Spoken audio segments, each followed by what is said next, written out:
Grab a cup of tea or listen as you go, ladies. This is your hour with Dr. Zoe, your life and relationship coach, with encouragement, on-point insight, inspiring guests, health tips, and advice. Dr. Zoe helps busy women keep their mind in the game by redefining your superwoman. You're listening to The Dr. Zoe Show. Welcome. Hey guys, you are listening to The Dr. Zoe Show. I am your life and relationship coach for struggling superwomen. Sorry for that feed. We're trying to get that straightened here. Helping you keep your mind in the game by redefining your superwoman. You are a woman who is strong and capable and sometimes tired. So this show is not for superwomen who have it all together. This is for everyday women who are struggling, trying to do it all. We all struggle sometimes, and I'm here with tips, skills, insight, and encouragement, talking about things that matter to busy women all over the world. But if you're listening for the first time, I'm so glad that you found me. If you're listening for the fourth time, thanks for being a part of my show.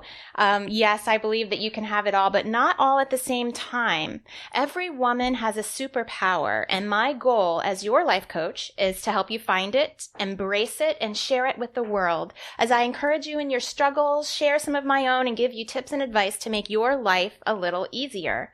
We are redefining your woman. And just for you guys who are listening on podcast, this is a live radio show, so you're sometimes going to get all the live stuff that goes on, like backfeed and fun stuff like that. But so if you're listening, you can listen here on laradionow.com every Tuesday from 12 to 1. For those who can't listen live, you can listen to my podcast on iTunes, Libsyn, and Google. You can just search for The Dr. Zoe Show, Redefining Your Superwoman. You can also subscribe to my YouTube channel, Dr. Zoe Talks, and listen to episodes there. The easiest method to contact me is to simply text the word JOIN to 38470. I'm going to say that again. You can text the word JOIN to 38470. That'll add you to my free monthly newsletter, and you'll get freebies, monthly tips, encouragement, and insight right into your inbox. And I promise I won't spam you. I don't sell email either. So today we have a jam-packed show. I'm going to try to get it all in. We're going to first talk about multitasking. I'm going to give some health tips about smart fitness watches. And we have a wonderful guest, Dianne Fromme, and she's going to be giving some great encouragement and inspiration for you blended families out there, talking about step parenting in her book, Step Parenting, the Grieving Child. Stay tuned after that for Real Talk. I'm going to talk about women and depression. If any of you guys are following me on my social media, I've been talking a lot this week about women and depression, and I'm going to follow up today with a question from one of my viewers or listeners. So we are deep in summer now. We've gotten past July 4th. I've been on vacation for a couple of weeks. I went back home to Maryland, which is where I'm from. It's always really good to go back home. I was able to meet up with my high school friends. The one thing I hate about going back home, though, I was there for about a week, a little over a week, and I'm not always able to see everybody. There's everybody that I want to see, and I miss seeing a couple of really dear, close friends from childhood, so that's kind of not so great. But my mom still lives in my childhood home, which is a blessing, especially as I talk to more and more of my friends. A lot of their parents have, grown out of that home and moved, and when I get to go back home, it's almost like going back in time. So I have that blessing of being able to share that with my kids as well. So that's really neat. And for all you Marylanders, any of you guys in Maryland, any of you mamas in Maryland that are listening to me, I feel you for this whole summer. I've talked to a lot of moms in Maryland and found out that Maryland has this deal now, a new law, where they can't go back until after Labor Day. And so there's this super long summer compared to any other summer. It's like the longest summer ever, and moms are a little frustrated trying to keep, their kids entertained. And I talked a little bit about how important it is for your kids to be bored, and probably all those moms in Maryland want to smack me right now. So I'm feeling you. I'm feeling you. So if you're listening, this is the Dr. Zoe Show. Redefining Your Superwoman on laradionow.com, and I am going to talk about multitasking. Any of you guys that know me know that I'm a multitasker. It's how I get stuff done. I work out and listen to audiobooks, not music. I actually write most of my blogs while I'm driving. No, I'm not writing, but I talk into my watch to record things that I want to write. But there's a lot of research out there that multitasking doesn't actually work. This isn't new research. It's been maybe in the early 2000s. Research has come out that multitasking doesn't work, that we're not as productive as we think that we are. This really kind of makes me sad because, I love multitasking. But Psychology Today just came out with even newer research that actually 2.5% of the population can multitask. Now, of course, I'd like to believe that I'm, one of that 2.5%, although I'm probably not, but I'm pretty sure that they're all women because we all know that men can't multitask. No offense, men. It's just one of those realities. So what does that research mean for you? Well, it basically means that you can't multitask either, likely, which, like I said, makes me very sad. But what's important is that as busy women, we do need to multitask. So I'm going to tell you a little bit about a multitask fail that I had not too long ago. I was walking outside of Best Buy with my daughter, and she's my 4-year-old daughter, and she was playing this game, which is I'm going to close my eyes, Mom, and trust you, and you're going to hold my hand, or you're going to direct me where to go. So we're playing the game, and then she said, okay, I'm going to open my eyes now. So I said, okay. And then I got a call. So I'm on my phone. I think I'm talking to my sister, and my daughter was talking to me. I probably wasn't paying attention because I was multitasking, trying to actually watch my daughter and talk on the phone. And I probably said, or something like that. Next thing I know, my daughter walks straight into a car, head first. And she started crying. And I said, what are you doing? Why did you just walk right into the car? It was right in front of you. And she said, Mom, I told you my eyes were closed. You were supposed to be directing me. Okay, so I felt horrible, of course. And my first thought is, I've just destroyed my daughter's trust in me forever. And then on the bright side, I am a therapist. I can reframe things. My second thought was, okay, my daughter just learned a very valuable lesson. I did too. I can't multitask. But the lesson she learned is, number one, of course, you shouldn't really be walking in a parking lot with your eyes closed. The second thing she learned is one that I try to communicate with my couples in therapy, is that when it comes to communication, it doesn't matter what you say. What matters is what's heard. And so you need to always make sure that when you're communicating with somebody, they actually hear what you're trying to say. The beauty is that it didn't ruin my relationship with my daughter. We were able to talk about it, and I apologized. And anyway, back to multitasking. The point is that if you're doing something really important like heart surgery or actually watching your children and your children's safety is at stake, don't multitask. But as busy mamas, we've got to get stuff done. And if 90%, well, actually, here's the research. When you're multitasking, your productivity gets reduced by 10% or more. But of course, what we know is that as moms, when we multitask, we can get 90% more done if we multitask. So if you're making a peanut butter and jelly sandwich, if you're doing laundry, please do multitask. We need to get the job done. But if your productivity is really important, don't. Basically, that's the rule. Okay, guys. So I'd like to hear a little bit about how you guys feel and experience your multitasking. Any multitasking fails you want to share, you can connect with me at Zoe at drzoeshaw.com. You can also check me out on Instagram. I love to communicate with people on Instagram. So next up is health tips. So today, what I'm going to be talking about is smartwatches. Do we need them? Does anybody need a smartwatch? No. Not really. But I love smartwatches and I love fitness watches. And so I do, I do the research for you guys so you don't have to do it. And when it comes to health, of course, what matters is that our brains and our bodies are connected. And it's important to remember that. So health in one area cannot happen unless there's health in both areas. So I'm going to talk to you guys a little bit about smartwatches.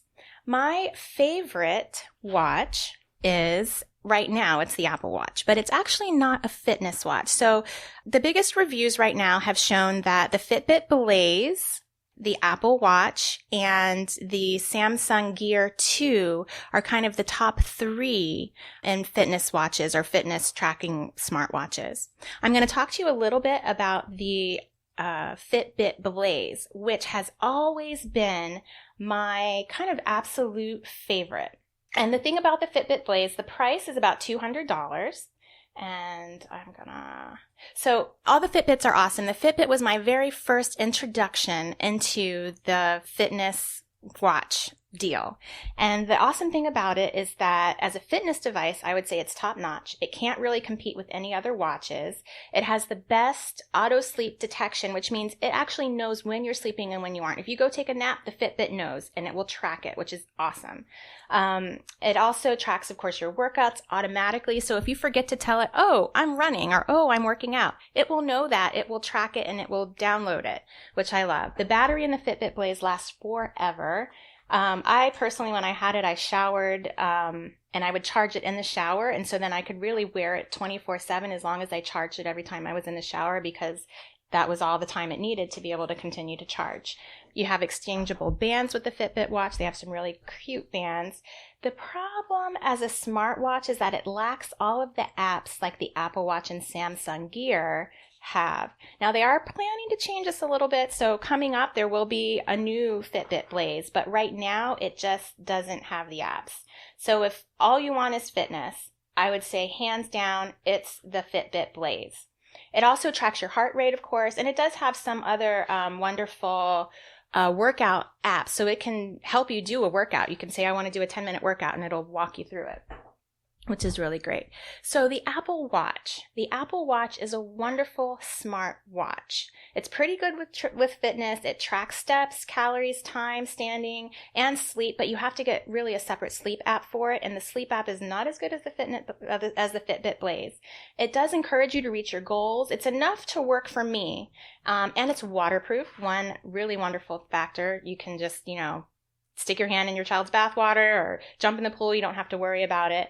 And I also love all the apps. I can answer my phone from it. I can make notes. I can record my blogs. And all of that's automatically saved to my phone. So why would you need it? If you're a busy woman, it's so cool to get all of your apps right there on your wrist. My phone is not always with me. And so having my notifications, having everything right on my wrist is just amazing.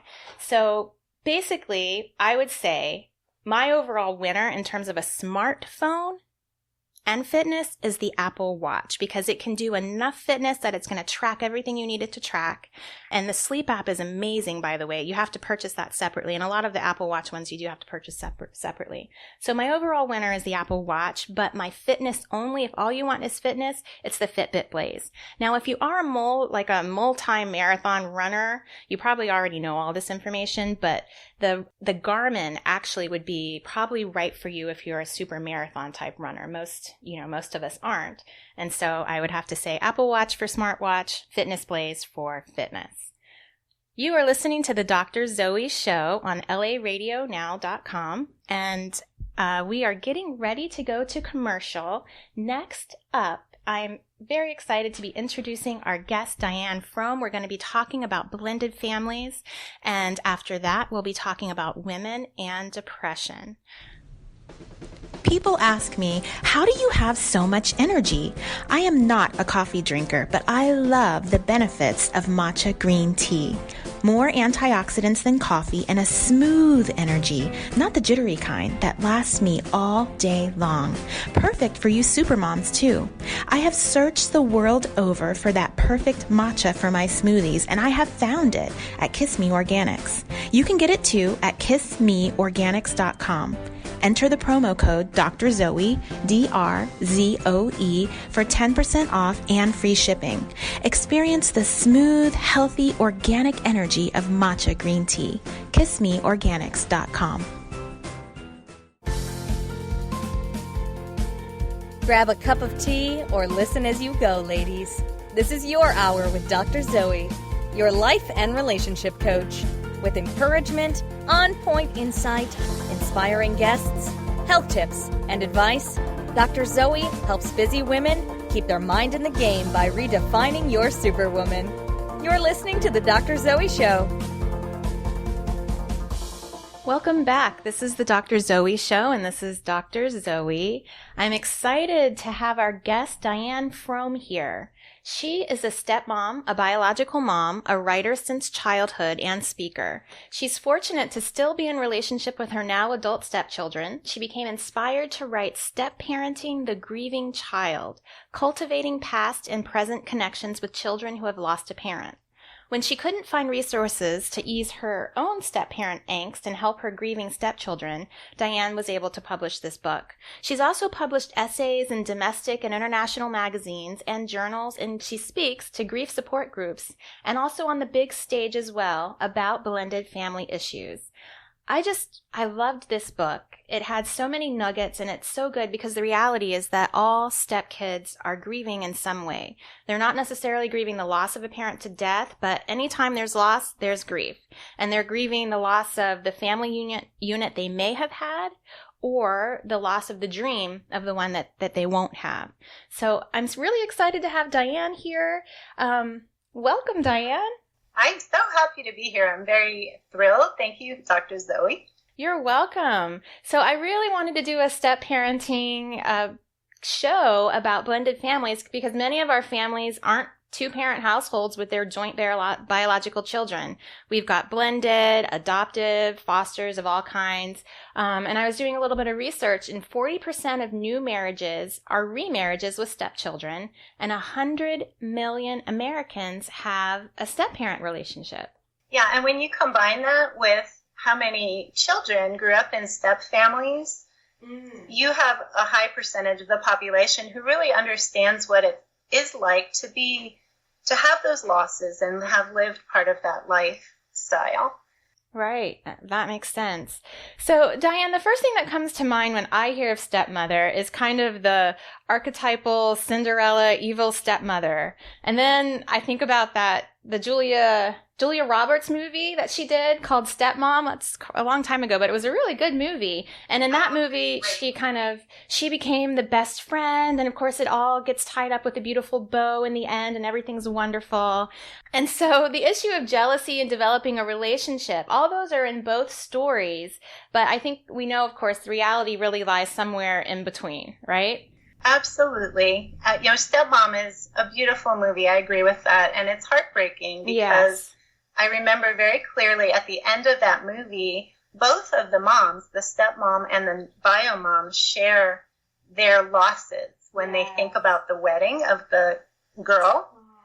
And it does go to show that we can fall anywhere in between. There are some step families that launch quickly, but more common, honestly, is that this takes time to form relationships, and there is no magic bullet that is going to help form that step family. Right. But a lot of pressure does fall on the stepmom, and that's why we're here today, because we're trying to let you stepmoms de-stress and give you some tips and ideas to feel like you can do this, because I did it, you can do it. Absolutely. And yes, when it comes to the emotional support of a family, the majority of that burden does fall on moms. And of course, stepmoms are a part of that.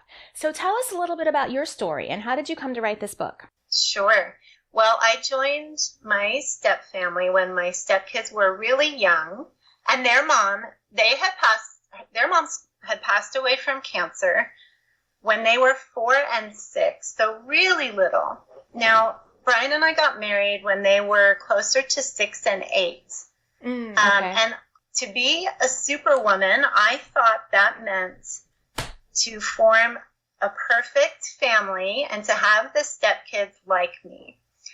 And what I learned is that I didn't have the knowledge of step family life cycle or of how to support grief and loss in a step family. I didn't have that at my fingertips. I needed to do the research. And so I thought, great, I'll just go out and get a book to help me.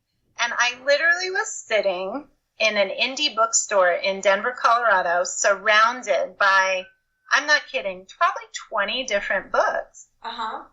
And some were step parenting books, some were grief support books, but none of them pulled the two topics together.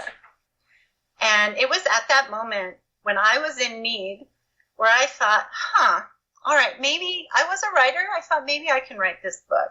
And I started to research it and talk to other step parents. Mm-hmm. And it took a long time because I had to sit with the material and let it evolve. But I figured out, I'm the right person to write this book. There was nothing out there that combined the two topics. So how long had you been a step parent when you started writing this book? I have been a step parent for a little over 20 years. Wow. Awesome. And then I didn't start writing the book right away, but I did write the book on and off. I think I doubled the national average of writing your first book, but with the topic area, it is sensitive and emotional, and we all needed time to grow into our roles. So I think it took me 10 to 12 years to complete the whole thing. That's great, because I can imagine there must have been so much growth in your processes as a step mom. And so we kind of get all those nuggets all throughout. That's wonderful. Yeah. Thanks. It was a great growth process. That's great. In reading the book, I thought it was really interesting that one of the things that you highlighted was that the drive for women, especially because most women who are entering blended families have probably already been married, right? And I know you weren't, but most women, I would say, probably are. And that drive for women to finally get this marriage thing right can really create a lot of pressure on this whole, already pressurized system. Can you talk a little bit about that? Sure. And that's where that superwoman concept, it comes right in. Mm-hmm. We do think that we have to follow a perfect family ideal that maybe we see on TV or in the movies of the happy family, the happy blended family. And truly, I have come to the realization that being a superwoman means being yourself, being your authentic you, as opposed to trying to get those kids to like you and come on board.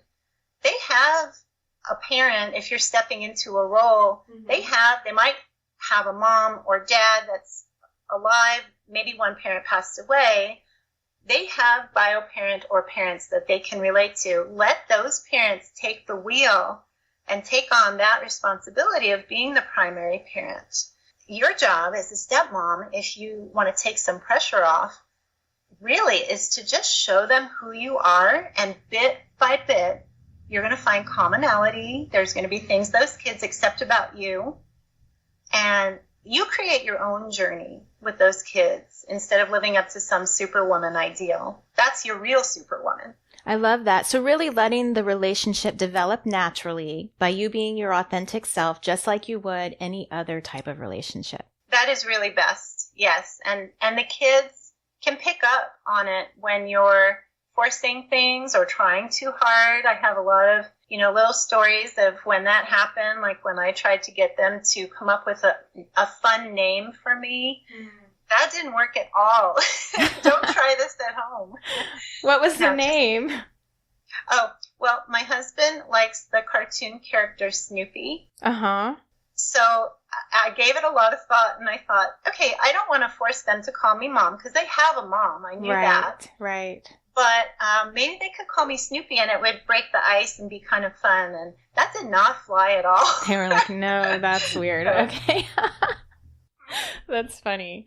Well, I love how you talked about the term inevitable dissonance. So you're saying that the chaos in blended families is inevitable, right? And so how do you deal with it as a woman and a wife and a stepmother? Right. So dissonance is the new normal. That is one tip to remember.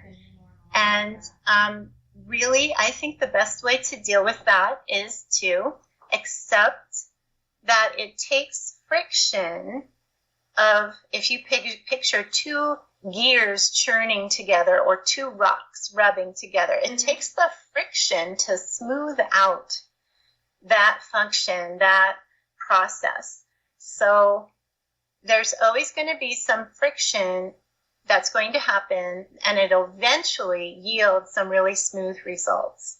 Oh, I love that. I think stepmom, quote unquote, success is very individual, and I really think it takes time, and you cannot put a time marker on it. I think that is the main thing to remember. Every day is a gift. Don't say, oh, in 2 months, our step family is going to be taking vacations together or have some goal. It just really has to grow organically, and inevitable dissonance is part of that. Yes, that's so true. And I love how you're talking about the other mother, because even in the book you talked about, even if that parent isn't there, so whether it's a death or the parent isn't present, that parent is still a part of your family system. Right. Absolutely. That is so easy when a parent passes away or is otherwise unavailable to just step into the gender gap. Mm-hmm. It's tempting, and we face it every day. And even if a parent hasn't passed away with shared custody, as soon as that person isn't in the house, again, it's tempting to step into the gender gap, but let yourself off the hook. They have a mom, they have, another bio parent. Hey, free yourself to be a friend, a confidant, a guardian, a counselor. Find a role that's unique for you in the step family. I love that. Okay, so we're getting ready to take a break. And when we come back, I would like for you to talk a little bit about, maybe you can give a main tip for a stepmom who's really struggling to connect with her stepchild. Okay. This is the Dr. Zoe Show on laradionow.com, and we will be back in just a minute. People ask me, how do you have so much energy? I am not a coffee drinker, but I love the benefits of matcha green tea. More antioxidants than coffee and a smooth energy, not the jittery kind that lasts me all day long. Perfect for you supermoms too. I have searched the world over for that perfect matcha for my smoothies, and I have found it at Kiss Me Organics. You can get it too at kissmeorganics.com. Enter the promo code Dr. Zoe, DRZOE, for 10% off and free shipping. Experience the smooth, healthy, organic energy of matcha green tea. KissMeOrganics.com. Grab a cup of tea or listen as you go, ladies. This is your hour with Dr. Zoe, your life and relationship coach, with encouragement, on-point insight, inspiring guests, health tips, and advice. Dr. Zoe helps busy women keep their mind in the game by redefining your superwoman. You're listening to The Dr. Zoe Show. Hi, we're back. This is the Dr. Zoe Show, Redefining Your Superwoman. We are here with our guest, Dianne Fromme, and we're talking about blended families and being a stepmom. So, Dianne, a lot of our listeners are sometimes struggling in relationships, and that's why they're listening to the show, or they're just looking for some help and inspiration. So, for the struggling stepmom, can you give us some tips on how she can connect with her stepchildren? Yes, there's one of my favorites is the concept of compassionate detachment.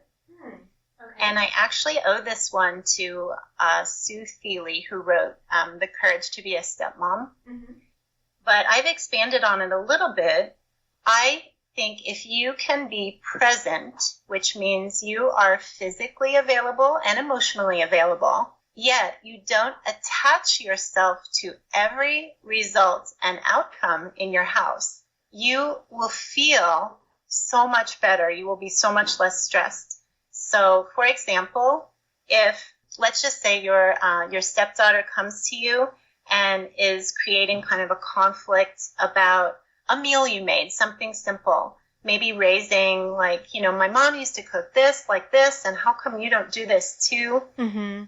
You do not necessarily have to take that on. It's fine to just listen and say, I hear you, honey, and I will think about this. But we are so guilty of internalizing every single emotional attack, something that we perceive as an attack. And I think not taking things personally, being present. Yes, you answered your stepkid, but now you can go off and think about, is that something that I really need to take on emotionally? So that's a small example, but it's certainly an example that could happen in daily life. I love that because, and that really in some ways applies to all relationships, because a lot of the issues that we have in relationships are based on those expectations. And so when you're pouring into your stepchild, you have this expectation that you're going to get something back or that you're going to see something bloom and flourish, right? And sometimes it's really hard when you don't see that. And so I love how you put it, that term. And really it's just an understanding that, okay, you're planting seeds, right? You plant the seeds. And it's really up to God to do all the rest of it, to grow it and do with what, do what's supposed to be done with it. But if you can plant the seed and leave it and know that you've done your part, that can be helpful. Thank you for that tip. Oh, sure. So you also quoted a line from the Broadway show Cats in your book. Can you tell us about that? Sure. Many people don't know that there was a poetry book called Old Possum's Book of Practical Cats that was written back in the 1930s by T.S. Eliot. But he has a great quote in there about human nature. So for those people that have seen the Broadway show, this is about Rum Tum Tugger. But I'll read you the actual quote from the book.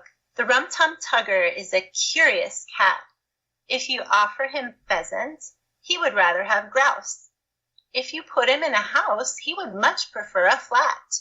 If you put him in a flat, then he'd rather have a house. Yep, the Rum Tum Tugger is a curious cat, for he will do as he do, and there's no doing anything about it. Love that. So how do you apply that to step funny, right? That's how people are. Yes. We're not stepmoms to change people. We're stepmoms to be a support to our spouse and to make that marriage unit so strong that the stepkids bit by bit begin to see who we really are. I love that point because we haven't really even talked much about the marriage, right? I mean, obviously we're talking about being a stepmom, but I loved what you said when you said that it's having them witness your marriage, because we all know that healthy marriages are good for kids. And so that is, of course, one role of a stepmother is being that wife to your husband. Well, and it takes you off the hook again because the bio parent is the one that the kids are going to naturally turn to. Mm-hmm. So what if we could release ourselves from feeling bad that they're not turning to us and flip that around and see that in a much more positive light? Hey, they're going to their dad. That's great. I can step back and I can observe and maybe coach the two of them instead of having to feel like I'm emotionally invested in every single issue that happens in the house. Very good. And so how do you deal with jealousy? Because jealousy is a very big one. I wrote a blog about jealousy and blended families before. And, it's a little different when it comes to jealousy and, bio families. Can you talk a little bit about that?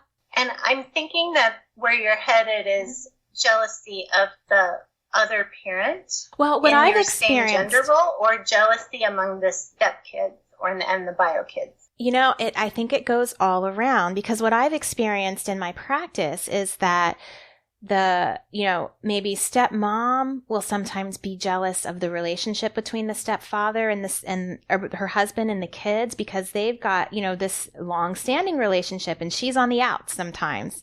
Sometimes then you've got the issue of the stepkids being jealous, of course, of the relationship with the stepmom and dad, because that's their dad. And this woman has come in and she's changed the whole system. So you've got jealousy really going two ways. Okay, I can definitely speak to those examples that you just gave, so thank you for clarifying. Sure. It is a huge factor. The stepmom feels like a family outsider, which is totally normal. It's part of the step family cycle. Say that again. It's normal to feel like the outsider in the family cycle. I love that. Yeah, okay. It is. It is normal. And by the way, it's also normal, you stepmoms, for it to take 10 years to really feel like your step family is coming together. So please don't be discouraged. But with jealousy, I find that speaking with your spouse about your feelings so that you clear your feelings before you bring those to your stepkids, that is going to be the strongest and best support for you, and also to have outside support outside of your step family, friends, and, you know, if it's a pastor or whoever that you're going to talk to, a counselor, any of those professionals can help you work through your feelings. Now, for the kids, it's harder for them to cope with those feelings. Mm-hmm. And so in a lot of instances, a professional can be a huge boon.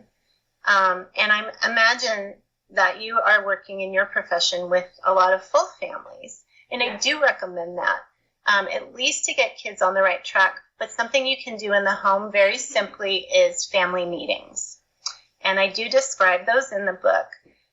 Once your kids are old enough to just respect sitting around the table and holding silence until that the next person has stopped talking, families can begin to really peel back the layers of the onion and get to more honest communication with each other. I love that. Every family can benefit from family meetings. That's a great one. And that actually goes into another point that you made, is that not every issue is a blended family issue, right? There are issues in families, and they're not all about blended families. And I know sometimes when we are only seeing ourselves or our family through that lens, we can get caught up in that idea that, okay, this is all about, you know, the step family. This is all about this blending that we're trying to do. Can you talk about that a little bit? Yes, it's so true. I highly recommend having friends in your support group that are bio parents. They have never step parented before, and you're going to bounce your challenges off of those parents. And I'm going to guarantee that at least half of the things that you tell them, they're going to come back and say, oh, that happens in my house too. Me too. Right. Yes. So, like, I'll remember, we happened to be lucky enough to live close to the elementary school that my stepkids attended. And so I would walk with my stepdaughter every day to school. And one day at the beginning of 6th grade, she wouldn't take my hands, and she basically turned to me and she said, I've got this. I don't need you. I can do it on my own. And I remember that felt so wounding. Oh. And guess what? That was just her growing up and declaring her independence. So, yes. But I couldn't see that right away. So that's a perfect example of something that's not a step family issue. Right. It's just a growing up kid issue, and just raising kids by themselves with no issues whatsoever is hard enough. And you're going to already have, you know, those challenges. And so you can't expect that all of the issues are going to be because of the blended family. I love that. Thank you for sharing that. So another one, and I don't remember if this was from the book or if I jotted this down myself, but the idea of being raised in a step family doesn't really make you an expert as a stepmom, does it? No, unfortunately, because if you were raised in a step family, you do have a very different perspective. Mm-hmm. And so now you're going to be experiencing as a stepmom a different set of losses than you did in your family or step family of origin. Mm-hmm. And that's why it's different, is the losses that you're encountering. Well, let's talk about that. So the stepmom loss, we talked about the kids. I mean, the kids are grieving because they've lost the family unit that they dreamed of or had. But what are the losses that the stepmoms are going through? Sure. I have many that I could list, but okay. I'll pull out a few here. There might be an expectation that there'll be an instant family bond, okay. But that's very common. And in fact, phase 1 of the step family cycle is called the fantasy phase.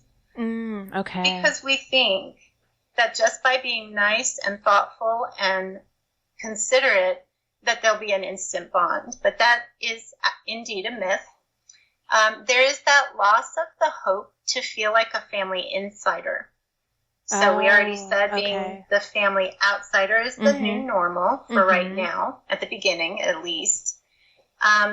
If you did not have kids if you're not bringing kids into your step family, you might have a loss of starting a family from scratch. That's an interesting one. That's a very interesting one. So I did not have children before I got married. So I never was married to Brian without children. Right. Yes. And that's a loss too, because a lot of couples have the good fortune to, have that dating and courting period. And a honeymoon period, I think it's coming back to that authentic you, it's that loss of being recognized by the kids as a real dimensional person. For a while, they just see you in that role, that replacement role, which you're trying so hard not to replace. Right. But they'll still see you in that role because they have a mom. I think that's a good one. And I think that one is also a universal one too, because I think in many ways moms lose that because kids really, biological and stepchildren, don't see us as multidimensional. So I think that's a really great point. This is the Dr. Zoe Show, and we are going to be back in just a minute. We're going to talk a little bit about hope for stepmoms, and just wrap up this wonderful meeting with Diane Fromme and just identify a few of the key points with step parenting, the blended family. See you in a minute. People ask me, how do you have so much energy? I am not a coffee drinker, but I love the benefits of matcha green tea. More antioxidants than coffee and a smooth energy, not the jittery kind that lasts me all day long. Perfect for you supermoms too. I have searched the world over for that perfect matcha for my smoothies, and I have found it at Kiss Me Organics. You can get it too at kissmeorganics.com. Enter the promo code Dr. Zoe, DRZOE, for 10% off and free shipping. Experience the smooth, healthy, organic energy of matcha green tea. KissMeOrganics.com. Grab a cup of tea or listen as you go, ladies. This is your hour with Dr. Zoe, your life and relationship coach, with encouragement, on-point insight, inspiring guests, health tips, and advice. Dr. Zoe helps busy women keep their mind in the game by redefining your superwoman. You're listening to the Dr. Zoe Show. Hey guys, this is Dr. Zoe. You are back listening to the Dr. Zoe Show. I have a wonderful guest, Diane Fromme, and we have been talking about step parenting and being a stepmom. If you're a stepmom out there that's struggling, we've talked about a lot of issues, and I just want to give you some hope because this is doable. This is doable. There are, what did I say? 100 million? I don't remember. Blended families out there who are doing it every single day. And Diane, can you just give us one last tip before we go? Give stepmoms some hope. Oh, absolutely. So as I mentioned, I've been a stepmom for 20 plus years, and I've seen a lot of great things over the years. We've had some wonderful vacations. I got to see my stepdaughter marry a fantastic man. All my stepkids are in town. I get to see them and relate to them.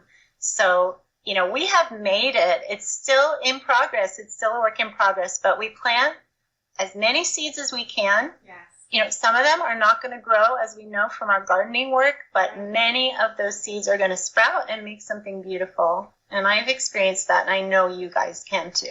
Oh, wonderful. Thank you so much for that. And my takeaways from this has been dissonance is the new normal. I love that because, that applies to even just being a new mom, but step parenting. The other is you need to get outside support from other step parents, outside support from therapists or professionals, but outside support is important. And the other takeaway I have is family meetings are crucial.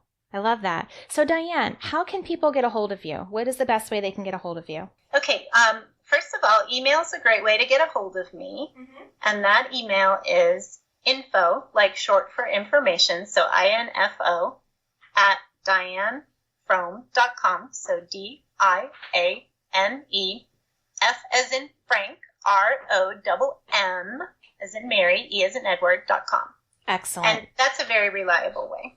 Excellent. Thank you so much. And her book is also available on Amazon, Kindle, and paperback. It's available at Barnes & Noble, Smashwords, and iBook. Does that sound right, Diane? That covers it, too. Okay, yeah. Great. And the name of the book is Step Parenting the Grieving Child. Thank you so much for coming on, Diane, and talking about such an important topic. Next up is Real Talk, and I'm going to just talk a little bit about some questions from listeners about women and depression. And Diane, if we get a chance, you might be able to to talk about that as well. So it's real talk time, guys. Please reach out if you have some questions that you'd like me to address on the show. All questions are anonymous. I'll never reveal any information that you would identify yourself with. You can email questions to Zoe at drzoeshaw.com or connect with me on any of my social medias. So I had a listener who said, I need some help with depression. I'm not happy and I feel guilty about some things that I've done in my past. This is a tough one. And as I started talking about depression this week, I've had so many women connect with me and say, I experienced depression. Can you help me? I have some issues from my past as well. So when we're thinking about our past, there's a story that I've read, and it's about monks. And there were these two monks that were walking along a road, and there was a girl that needed some help. And one of the monks went over and lifted the girl up and carried her across the road, or just across the street. So just for a few seconds, and put her down. And the two monks went along walking, and they were walking for 5 hours. And one of the monks said, you really shouldn't have picked that girl up.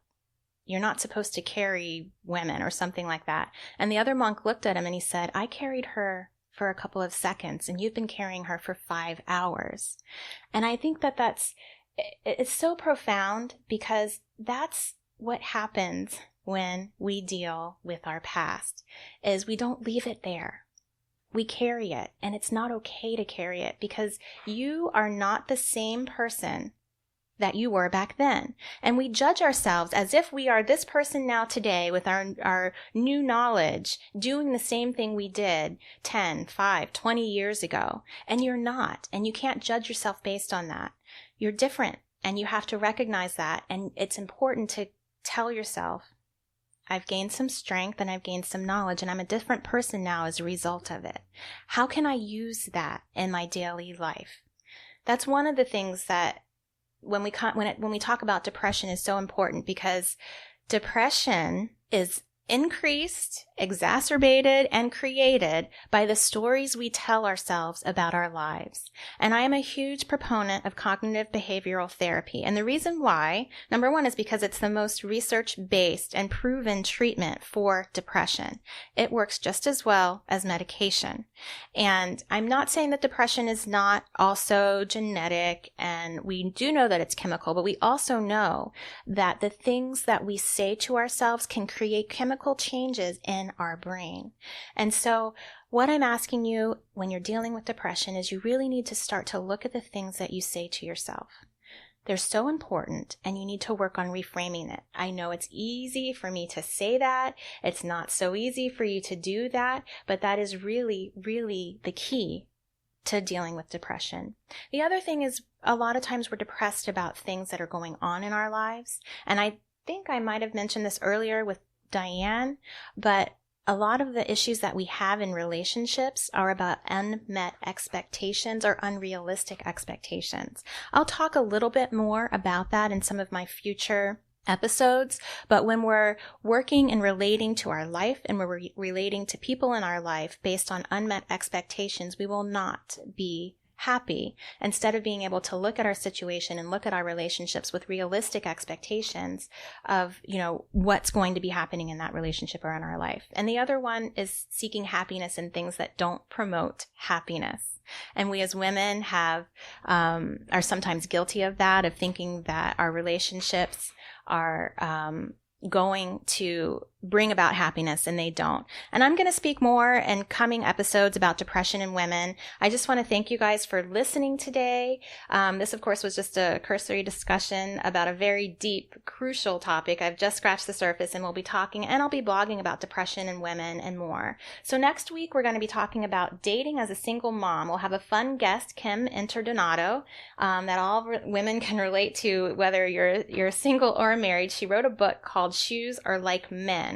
I think I already figured out that my husband is a shoe boot, and he's not on sale. So listen in. It's going to be a fun and informative show about relationships. Next week, we'll also be talking about getting rid of negative voices. So you've been listening to the Dr. Zoe Show. Tune in next week and every week On Tuesdays from 12 to 1 Pacific, 3 to 4 Eastern on LA Radio Now. Check out our reruns of my show on iTunes, Google, Libsyn, and YouTube, where I am your life and relationship coach. I help sometimes struggling women keep their minds in the game by redefining your superwoman. Connect with me at drzoeshaw.com or any of my social medias at the handle Dr. Zoe Shaw.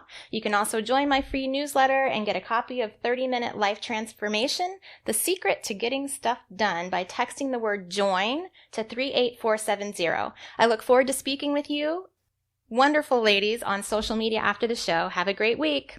You've been listening to The Dr. Zoe Show, redefining your superwoman, with your host, Dr. Zoe Shaw. Don't forget to sign up for her monthly newsletters to get encouragement, tips, and skills for keeping your mind in the superwoman game. Connect with her now at www.drzoeshaw.com. Tell your friends and subscribe to her podcast on iTunes. Join us next time for another edition of The Dr. Zoe Show.